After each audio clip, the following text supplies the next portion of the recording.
प्रिय साथियों, आज हम चिंतन करेंगे कि संयम रूपी संजय अज्ञान रूपी धृतराष्ट्र को किस तरह से ज्ञान की बातें समझाने की कोशिश कर रहा है, क्योंकि अज्ञान ने ही उससे यह प्रश्न किया था कि मेरे पुत्र अर्थात आसुरी संपद और पांडु के पुत्र अर्थात दैवीय संपद के बीच क्या हो रहा है। तो हमारे शरीर में जब ये दोनों, हमारे मन मस्तिष्क में जब ये दोनों विचारधाराएं काम करती हैं तो संयम वहां किस तरह से काम करता है, यह तीनों जो यहाँ के श्लोक हैं अध्याय 1 के 19वां विशेष रूप से हमें समझाने की कोशिश करता है। तो यहाँ गीता कहती है, स घोष धार्तराष्ट्राणाम हृदयानि व्याधरयत नभ च पृथ्वीम च एव तुमुल व्यनुनादनयन।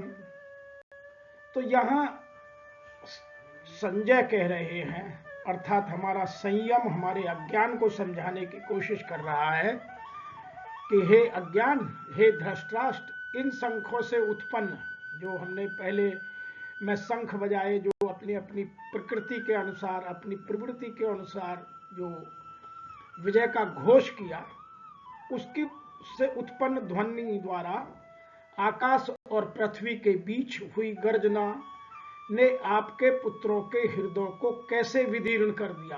अर्थात जो हमारे अंदर असुरी संपद है, जब कभी दैवीय संपद जोर से उसे समझाने का कोशिश करती है तो हमारे हृदय में कितनी वेदना की तरंगें उठती हैं।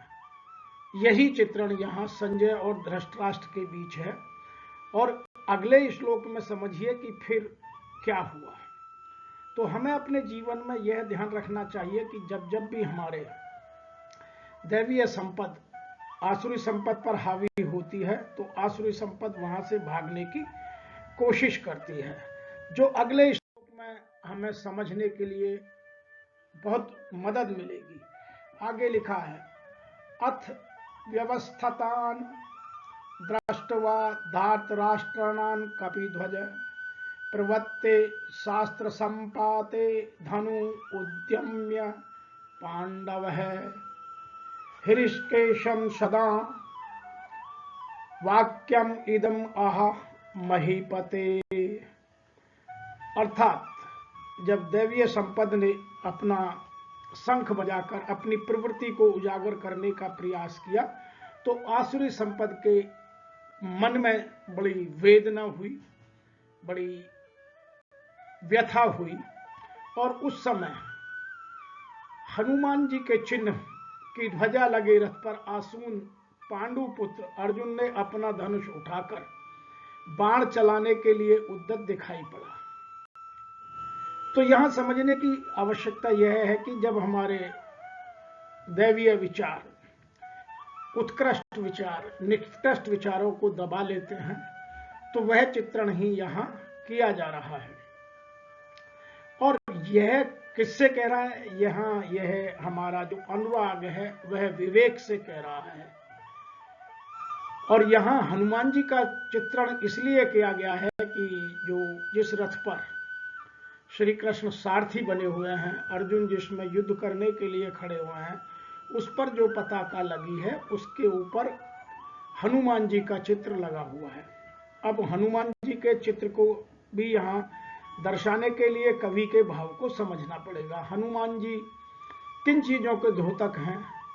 हनुमान जी द्योतक हैं सबसे पहले अनुशासन के, निडरता के, सभी कामों में सकारात्मक भावों के, भक्ति के, वीरता के, साहस के, सौहार्दता के, विचारों में समन्वयता के और किसी चीज का क्रेडिट ना लेने के लिए हनुमान जी की जो सबसे बड़ी खूबी है, उनके यहाँ मान और अपमान दोनों का हनन वो कर चुके हैं। उन्हें ना कोई बात बुरी लगती है, ना उन्हें कोई बात अच्छी लगती है।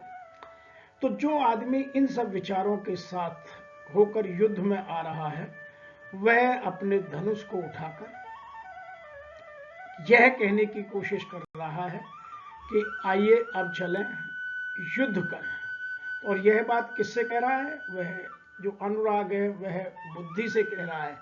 लेकिन तभी अनुराग के मन में क्या विचार उत्पन्न हुए, यह हमारी बुद्धि का खेल है। आप देखिएगा, एक बहुत बार हम जोश में, उमंग में, उत्साह में कोई निर्णय लेते हैं और थोड़ी देर में जोश ठंडा पड़ जाता है तो हम बैक टू पवेलियन हो जाते हैं, हार जाते हैं।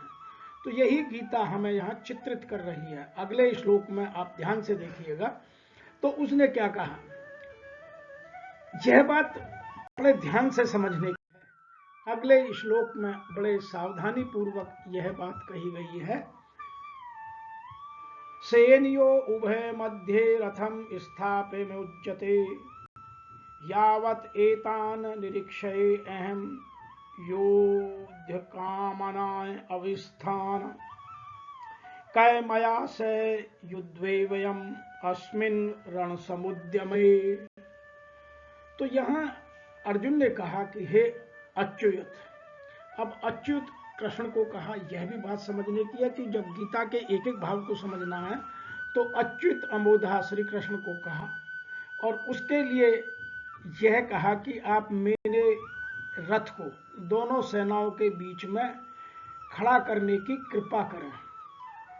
मैं यहां एकत्रित हुए युद्ध करने की इच्छा वाले योद्धाओं, जिनके साथ मुझे इस महासंग्राम में युद्ध करना है, मैं उन सबको आराम से देख सकूं।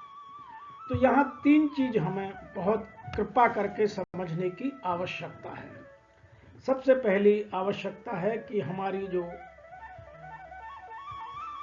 आसुरी संपद है, बहुमुखी प्रवृत्तियां हैं, वह कितनी जल्दी विदीर्ण होने लगती हैं। दूसरा, धृतराष्ट्र के पुत्रों को शस्त्र चलाने की तैयारी देखकर जो अनुराग रूपी अर्जुन है उसने कहा कि मेरे रथ को दोनों सेनाओं के बीच में ले चलिए, मैं देखना चाहता हूं। अर्थात यहां जो श्री कृष्ण जी को अच्युत कहा गया है, जो कभी भी च्युत नहीं होता, सदैव अच्युत रहता है, और वही सारथी का यहां रूप में रथ को चला रहा है। तो यहां अर्जुन की निवेदन देखिए, यहां अर्जुन ने आदेश नहीं दिया, अर्जुन कृष्ण को सारथी के रूप में आदेश नहीं दे रहा है। अर्जुन यहां सदगुरु की तरह उनसे निवेदन कर रहा है कि मैं एक बार देखना चाहता हूं कि यहां कौन कौन आए हैं। इसलिए उसका पर्पज है कि मैं किन किन से युद्ध करने वाला हूं, और मैं जब तक इन स्थिति में युद्ध की कामना वालों को अच्छी तरह से ना देख लूं, तब तक मुझे युद्ध के उद्योग में किन किन के साथ युद्ध करना है, यह बात समझने में थोड़ी कठिनाई हो सकती है। इसीलिए हमारे मन के विचारों को आप समझिए, जब भी हम कभी मन में इस तरह के विचार पैदा करते हैं तो हमारे मन में बहुत उछल पुथल होती है, और हमारे मन में हम कभी कभी यह स्थिति आ जाती है कि हम स्वयं ही प्रश्न करते हैं और स्वयं ही उत्तर देने लगते हैं। और जब हम स्वयं ही उत्तर देते हैं तो हम तीन गलतियां बड़ी कर देते हैं, जो गलतियां यहां अनुराग ने नहीं की है। उन्होंने ये बात विवेक रूपी कृष्ण से कहकर रथ को बीच में ले जाने की है, लेकिन हम गलती क्या करते हैं कि हम जब स्वयं प्रश्न पैदा करते हैं और स्वयं ही उत्तर देते हैं तो उसमें हम या तो मोह को लगा देते हैं या स्वार्थ को लगा देते हैं, और फिर उसको प्रश्न को, उत्तर को अपने पक्ष में लाने की पूरी कोशिश करते हैं। फिर उसमें चाहे हमें झूठ का सहारा लेना पड़े, चाहे हमें छल का सहारा करना पड़े या कपट का सहारा करना पड़े। लेकिन यहां अनुराग के मन में इस तरह का कोई दुर्व्यवहार देखने को नहीं मिल रहा है। वह सीधा कह रहा है कि मेरे रथ को आप दोनों सेनाओं के मध्य में ले चलो, फिर मैं देखता हूं कि दैवीय संपद में तो मुझे जानकारी है मेरी तरफ से कौन कौन है, लेकिन आसुरी संपद है, जो मेरी बाहरी प्रवृत्तियां हैं, वो कौन कौन है, मुझे किस किस से युद्ध करना पड़ेगा। क्योंकि यहां एक चीज और ध्यान रख लीजिएगा, जो द्वैत है, जो द्रोणाचार्य है, वह हर चीज को दो भागों में देखता है, सकारात्मक भी और नकारात्मक भी। तो अद्वैत हमारी जिंदगी में सबसे ज्यादा रोल प्ले करता है। इसलिए हम गुरु द्रोणाचार्य द्रोणाचार्य को कभी भी अपने आप से दूर नहीं कर पाते। हम सदैव गुरु द्रोणाचार्य के शिष्य बने उस द्वैत में फंसे रहते हैं।